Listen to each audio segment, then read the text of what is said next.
Hello, Phil here from Wings of Pegasus and welcome to another analysis video. If you enjoy this video, please give it a thumbs up and subscribe. On the agenda tonight, we're going all the way back to 1988 and we're going to be looking at the Scorpions, and this is going to be from their live show in Toronto, and they're going to be playing through Rock You Like a Hurricane. So let's get these guys up on screen and see how they get on.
I'm just going to jump in here before the solo because there's a few things I want to point out really about the band as a whole, but then the whole 80s period as well. This is getting towards the end of the 80s here, but we have this classic big arena hard rock sound that we've got going on. Such a full sound for a live gig. And the other thing that people really do overlook, and it kind of gets lost in the hairspray and the tight leather trousers and all that kind of stuff, is the musicality and the technical ability of some of the guitarists that were around in the 80s. Were well up there in terms of their ability and their expression and their melody as well. It's one of those things that, like I said, those things that were around kind of threw you off the scent because the show was so good, people might not have realised how great some of these guitarists were. Talking of guitarists, we've got Matthias Jarbs here, who's just about to lay down his solo, but also Rudolf Schenker on rhythm guitar, and he's very much the founder and the songwriter for the band, and just plays rhythm guitar. He's very much of the opinion that he's not worried about being a great lead guitarist and doing loads of really fast runs. He's really worked at the art of writing songs, and it's great to have somebody in the band like that, somebody that's just really focused on putting together compositions and making them melodic as well. And just talking about the fact that this was 1965 that Rudolf started Scorpions, and just to think about that, we're talking about 1988 here, and they really did have their heyday in the 80s. So we're talking about a good 20 years that Rudolf has been working away at it with other band members. His brother Michael was in the band for a little period as well, and Uli John Roth, by the way, in the 70s, and I've done a video on Uli, so check that out if you don't know who he is, but he's very much that neoclassical metal, hard rock, all kind of rolled into one. And in fact, I think Uli left Scorpions just before the 80s because of the sound that they were then trying to go for in terms of being a bit more commercial, a bit more middle of the road hard rock, maybe a hint of metal in there as well, but Uli was very much into that, like I mentioned, neoclassical style of playing, so maybe it didn't gel particularly well with the sound that Scorpions were then going for.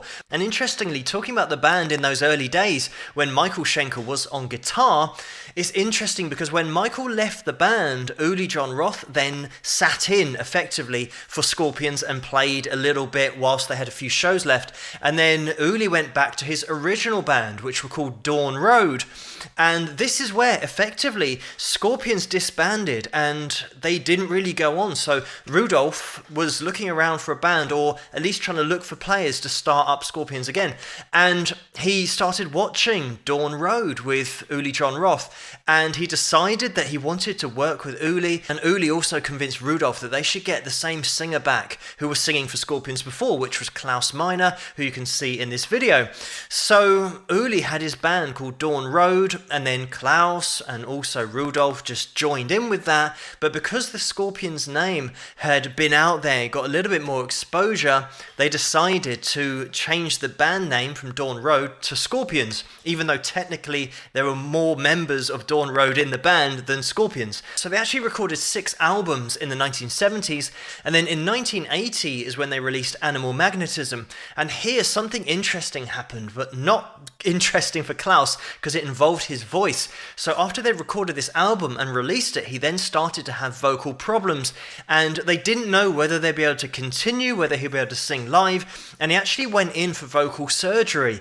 And it's something that you hear about nowadays quite regularly with singers going in to have maybe nodules removed from their vocal cords.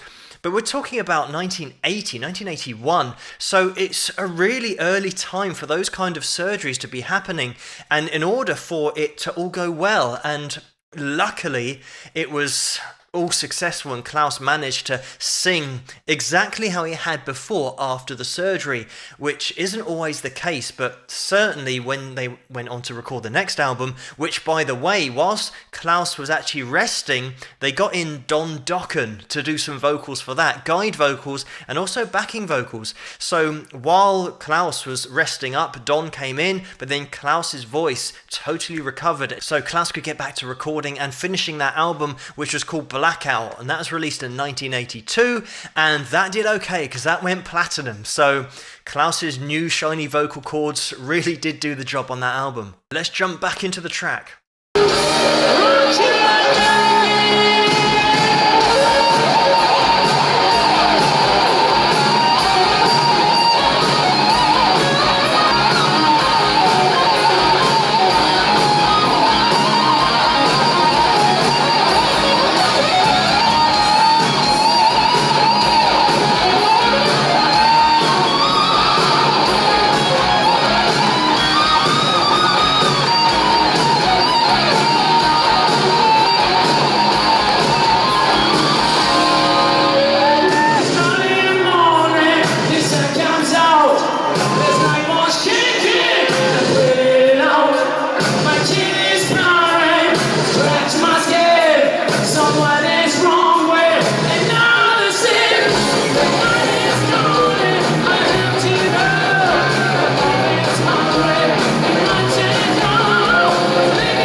there we have it. And by the way, as you can see from that timestamp at the bottom, it's 1 hour 20 that we're into this gig. This is pretty much the encore. They've already been off and come back on. But still, singing these songs for 1 hour and 20 minutes is really impressive stuff from Klaus, considering what I've just mentioned about his vocal cords.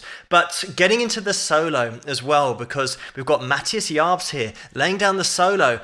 And what you'll find with really technical players, they do have that favorite position that they like the guitar in if they are playing any particular runs or sequences that are quite difficult in terms of a technical perspective, alternate picking, maybe sweep picking, economy picking, and it's one of those things that does overlap. When you see a great classical guitarist, they always pop that guitar over their left leg, and it is absolutely solid in terms of its position. You're not going to get a classical guitarist running around stage and going crazy, because they have to have that accuracy of having exactly where those notes are and always have been in order to nail the performance perfectly every time. And these little techniques, these little things that fly under the radar cross over. There will be times where you'll see a particular guitarist, if they do get into a more technical section of their guitar solo, they put the guitar in a very particular position. I have mentioned it, especially during sections where they need to stretch, because that hand span can sometimes be limiting if you haven't got big hands. So when you've got the guitar on your lap, of course, it's a lot easier to make these stretches because the guitar's so close to you. Sometimes players live have their guitar a lot lower down. If you've got big hands, that's fine. You can still make the stretches. But if you haven't, you need to pop the guitar up into a particular angle or position so that you can get those stretches in. Something that you will see, and now you'll look out for it, is when a guitarist goes to the front of the stage, they put one leg up on the foldback speaker and they place the base of their guitar on their thigh, so now the guitar neck is almost vertical, because now it means that it's so close to you, you're not stretching your arm away to play, it's now right in front of you, so you can make the stretches a lot more easily. A lot of people think that it's just for show and to look cool, and to a certain degree it is, but more importantly, it's getting that guitar in a solid position where now stretches can be made a lot more easily. So it's something to look out for, and something that's especially evident in this performance, because Matthias, when he goes through his solo, he takes a few steps forwards and he actually goes onto tiptoes with his left leg, and he holds that position, and that guitar is absolutely solid. It's almost like a statue because of the nature of what he's playing. We've got some really cool alternate picking runs and a descending run at the end, which have to be played on that solid guitar. You can't be throwing it around and be that accurate. So this track was released on the album called Love at First Sting, and that was in 1984, and that went on to go double platinum, so it sold pretty well. And there's a reason for that, because not only was it a great album, but also the exposure that they got from MTV in the 80s. We're talking about 1984. That was the absolute peak of music television. Everybody was watching it. So if you could get on that regular playlist, it really would give you so much exposure and such an advantage over other bands at the time. And MTV even called these guys the ambassadors of rock. So they even had a nickname. So that's how much they were featured at the time. So they continue to play and tour, and they actually released a live album called Worldwide Live, and that was in 1985, and that got to number 14 in the USA, and in the UK number 18. So really at the height of their fame there, for a live album to rate so highly in the charts. And Scorpions are still going to this day, so if you want to go out there in 2019 and catch a show or two, it is possible. So such a long career, and certainly successful in the 80s with MTV, like I mentioned, but also just a great standard of playing that shouldn't fly under the radar. How solid they are here, absolutely tight as a nut, and just the solos as well. Look out for how accurately Matthias really gets down that solo, so authentic to the album track that we've got. It's a great performance, and of course, being in the 80s, big hair and all those fashion choices, I'm going to call them, but have a look at this light show as well. Everything was just so about the show in the 80s, and that's why sometimes the playing flies under the radar, because it's such a great show. But thank you so much for suggesting this video for me to take a look at. Keep those suggestions coming in the comments below. Let me know what you guys think, and if you like this video, please give it a thumbs up and subscribe, and I'll see you guys at the next one. Rock!